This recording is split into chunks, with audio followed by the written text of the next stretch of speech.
plus engagée sur les réseaux sociaux. Alors, j'ai mon compte Twitter qui comptabilise à peu près 60 000 abonnés. Et sur Instagram, j'ai à peu près 20 000 abonnés. Et je parle souvent sur les réseaux sociaux de tout ce qui concerne les violences faites aux femmes, les inégalités sociales, etc. C'est vraiment une cause qui me touche parce que déjà, premièrement parce que je suis une femme et deuxièmement parce qu'il y a plein de femmes à travers le monde qui subissent des choses qui pourraient m'arriver à moi ou arriver à des gens que j'aime. Donc c'est vraiment quelque chose qui importe pour moi et pourquoi je suis engagée en fait. Alors pour moi, c'est transmettre des messages, franchement. Après, chaque personne avec sa façon de faire. Moi, aujourd'hui, je peux essayer de transmettre un message en faisant rire les gens ou quelqu'un d'autre va venir raconter son vécu, quelqu'un va venir faire un documentaire. Pour moi, l'essentiel, c'est de créer une émotion chez la personne, en fait, de créer de l'empathie et faire naître un sentiment de solidarité pour que tout le monde puisse se sentir impliqué dans cette chose et que tout le monde sache que les réseaux sociaux, en fait, ils servent à quelque chose. Et cette chose, c'est aider les femmes, aider les enfants, aider tout le monde. Mais là, on parle des femmes, donc ce serait aider vraiment les femmes à se sentir mieux au sein de la société.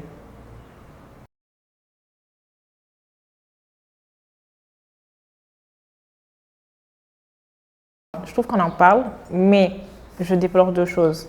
La première chose, c'est que ce sont plus les femmes qui en parlent, alors que ce n'est pas normal en fait. Je trouve que c'est un combat qui directement ou indirectement concerne tout le monde. Et quand je dis tout le monde, ce sont les femmes et les hommes. Alors c'est un combat qui concerne tout le monde, mais ce que je vois, c'est que sur les réseaux sociaux, sur les plateaux de télévision, sur les médias digitaux et traditionnels, c'est plus les femmes qui en parlent.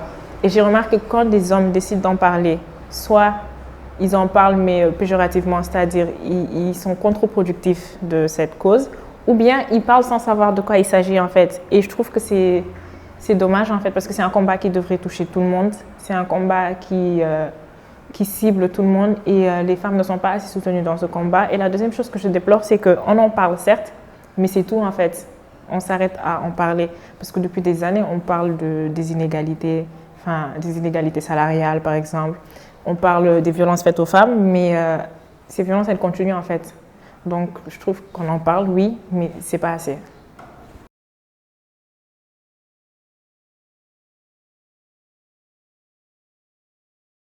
Selon moi, les médias doivent être un levier de communication, un levier pour permettre aux gens de comprendre la gravité de la situation et aussi un levier pour éveiller et sensibiliser les consciences. Parce que si on regarde ce qui se fait aujourd'hui, sur les réseaux sociaux, il se passe des folies en fait. Des gens sont devenus millionnaires sur les réseaux sociaux. Des gens ont retrouvé de la famille qu'ils avaient perdu de vue depuis des dizaines d'années. Des gens ont fait des choses extraordinaires sur les réseaux sociaux. Donc je pense que aujourd'hui, en 2021, à l'ère du digital, sincèrement, les réseaux sociaux peuvent solutionner plein de problèmes. Les réseaux sociaux peuvent aider à réaliser de grandes choses. Donc je pense qu'aujourd'hui, les réseaux sociaux devraient aussi aider les femmes dans leur cause. Et je vois que ça se fait, mais je pense qu'on devrait pousser encore plus et que ça peut vraiment, vraiment aider et vraiment servir et conscientiser. Il faut utiliser nos réseaux pour des choses essentielles, des choses importantes en fait.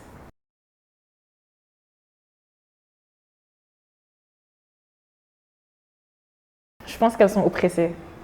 Si je prends mon exemple personnel, aujourd'hui, moi je suis quelqu'un, je parle beaucoup. J'adore parler. J'adore défendre les choses. Quand quelque chose me tient à cœur, je parle. Mais aujourd'hui, je suis, comme vous dites, je suis réticente en fait. Pourquoi?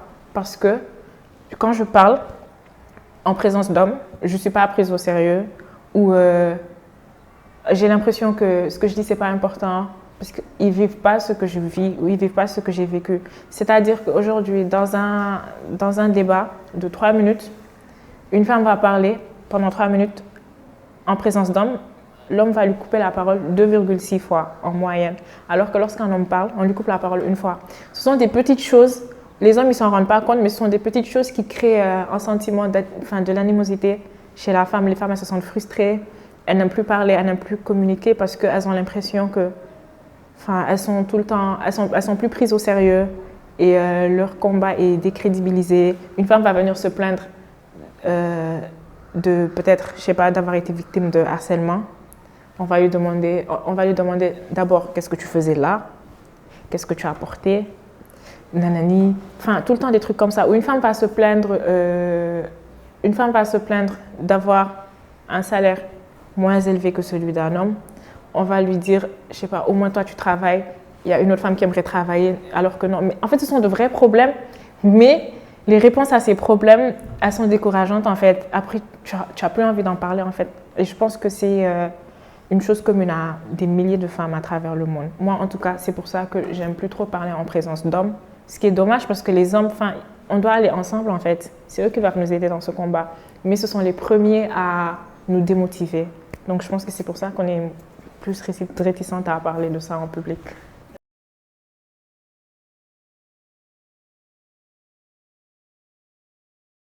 Ce serait d'être une oreille attentive pour les victimes parce que quelle que soit la situation, une victime, ça reste une victime.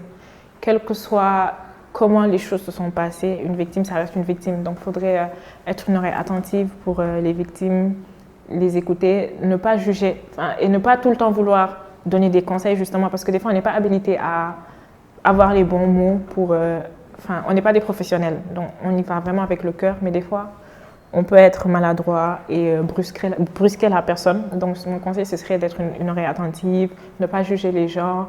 Et pour les victimes aussi, ne jamais avoir peur de parler, ne jamais se sentir jugé ou ne jamais se taire en fait. Parce que je trouve que c'est trop injuste d'être une victime et derrière d'avoir peur d'être jugé par rapport à ce qu'on a fait. Et notre agresseur ou notre bourreau, lui, il n'a rien en fait, il vit sa vie normale et il continue à faire ce qu'il fait. En fait, une victime, elle doit d'abord penser à elle, certes, mais elle doit penser à toutes les autres potentielles victimes si elle se tait en fait. On doit être solidaires entre nous. Et oui, c'est ça en fait, on doit être solidaires entre nous.